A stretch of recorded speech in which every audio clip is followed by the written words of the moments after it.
The road to Aruu County by-election via Patongo.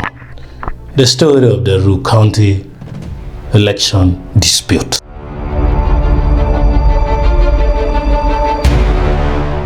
The situation, a razor-thin margin. The 2021 parliamentary elections for Aruu County concluded with a result that shocked the constituency. Komakech was declared the winner, defeating the veteran lawmaker Samuel Odonga by a tiny margin of just 26 votes. Under the Parliamentary Elections Act, such a narrow gap allows a candidate to apply for a mandatory recount. Odonga, suspecting irregularities in the tallying process, successfully petitioned the Chief Magistrate's Court in Pade to order a formal recount of the ballots.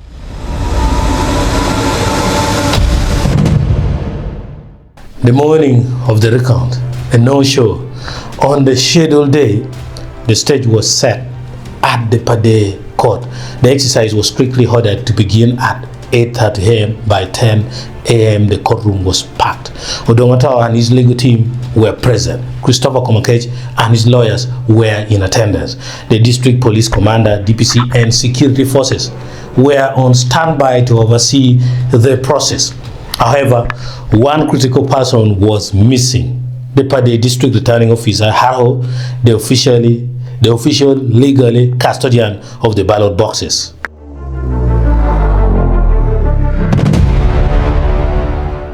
The magistrates hurried as the clock ticked toward 1 p.m. The chief magistrate's patience evaporated. He questioned all parties in the room, both Otto and Komakech's lawyers, and even the DPC confirmed they had called the returning officer. The Aruu had repeatedly claimed he was on his way, yet he was nowhere to be seen. In a rare moment of judicial theater, the magistrate revealed that he too had personally called the officer who had given him the same excuse. Appearing visibly angry at the blatant disrespect for a court order, the magistrate took a drastic step. He issued an immediate warrant of arrest for the returning officer and ordered the DPC to hunt him down and bring him or his deputy to court by force.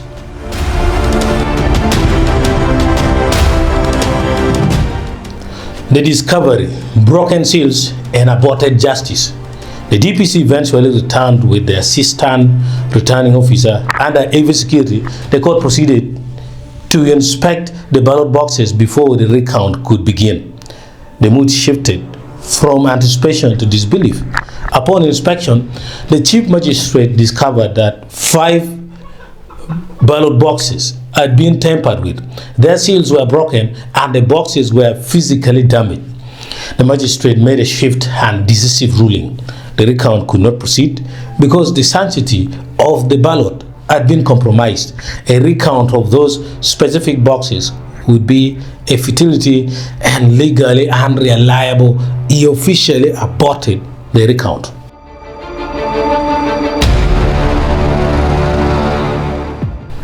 What happens next? The legal path forward. 1. The shift to the High Court. The Magistrates Court has finished its role because the recount was aborted. The original declaration, Komakech as a winner, stands for now. Odonga's only remaining move is to file an election petition in the High Court.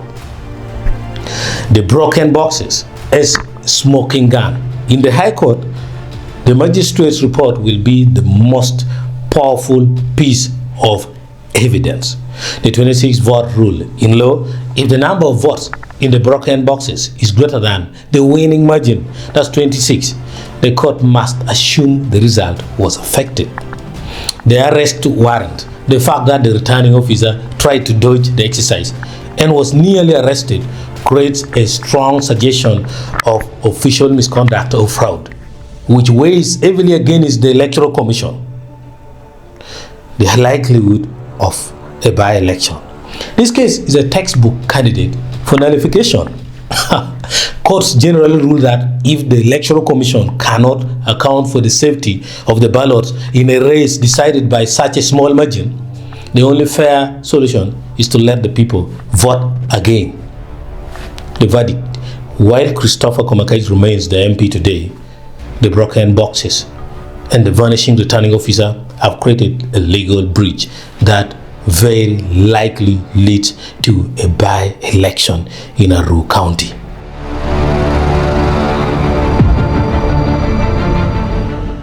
The specific legal sections of the Parliamentary Elections Act that Odonga's lawyers will likely use in the High Court petition. In a High Court petition, Odonga's legal team will rely on specific pillars of the Parliamentary Elections Act, that's PEA, and establish Ugandan case law. Because the margin was only 26 votes, the legal strategy will focus on proving that the failure of the recount and the state of the ballot boxes made it impossible to determine the true winner. Here are the specific legal grounds they will likely use. 1. Non-compliance with Section 55, that's mandatory recount. Section 55 of the PEA states that if the margin between the winning candidate and the runner-up is less than 50 votes, a recount is mandatory upon application. The argument: the law grants a candidate a statutory right to a recount. By failing to secure the ballot boxes and the returning officer failing to show up, the Electoral Commission EC frustrated this right. Legal logic: if the law says you must have a recount, but the EC makes it impossible, by losing control of the boxes, the election result cannot be validated. 2. Section 61 1A, the substantial manner rule, is the most famous section in Ugandan election law. It says an election shall be set aside if there was no compliance with the law and that non-compliance affected the result in a substantial manner. The argument: since 5 ballot boxes were broken, the votes inside are spoiled or tainted. If those 5 boxes contain more than 26 votes, which is almost certain, then the non-compliance, that's failure to keep boxes safe, clearly affected the result. Case law reference: lawyers will cite Colonel Right Dr. Besigye Kiza versus Museveni Kagota, where the court ruled that the EC has a sacred duty to ensure that the electoral process is transparent. Broken seals are seen as a fundamental breach of this duty. 3. Section 61 1C, illegal practices and misconduct. The behavior of the returning officer Aruu is a major legal liability for the EC.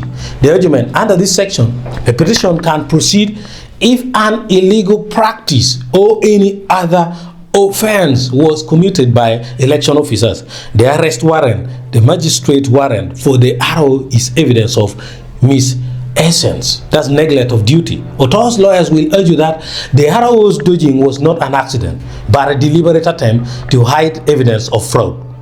The prayers to the court in the High Court petition, Otto will ask for the following prayers: legal request, a declaration that the second respondent, that's Christopher Komakech, was not validly elected, an order setting aside the election results for Aruu County, an order for the Electoral Commission to conduct a fresh election, thus by election. Cost of the shoot to be paid by the Electoral Commission and Komakech. What the defense will say: Christopher Komakech's lawyers will likely argue the sanctity of the tally. They will argue that the original results declared at the polling stations, that's DR forms, were signed by all agents and are the true reflection of the people's will. They will claim that the broken boxes happened after the election and shouldn't cancel out the votes already counted and recorded. The turning point: the case will likely turn on one question: can the court trust the DR forms if the physical ballots they present are now in broken boxes? In a 26-vote race, the High Court is usually very reluctant to uphold a victory where the evidence has been tampered with.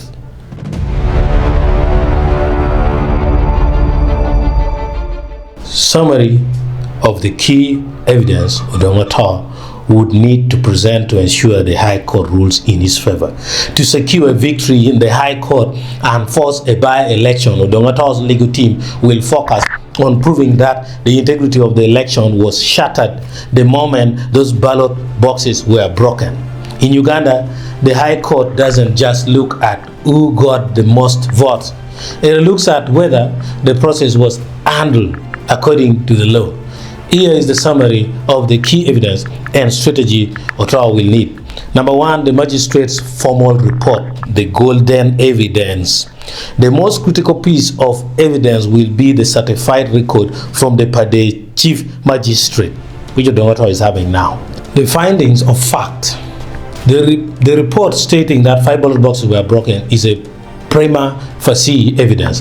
This means the court accepts it as true unless the Electoral Commission can prove otherwise. The arrest warrant, documentation of the warrant issued for the returning officer Aruu will be used to show hostility and bad faith by the electoral officials. It suggests that Aruu was hiding because he knew the boxes were tampered with. Secondly, the mathematical certainty argument. Since the margin is only 26 votes, Otto's lawyers will use a simple but powerful math question. The strategy. Prove that the 5 broken boxes contain more than 26 registered votes. The legal logic. If those boxes represent, say, 1,000 potential votes, and they are now unreliable because they were open, then it is mathematically impossible to say with 100% certainty that Komakech won by 26. Outcome.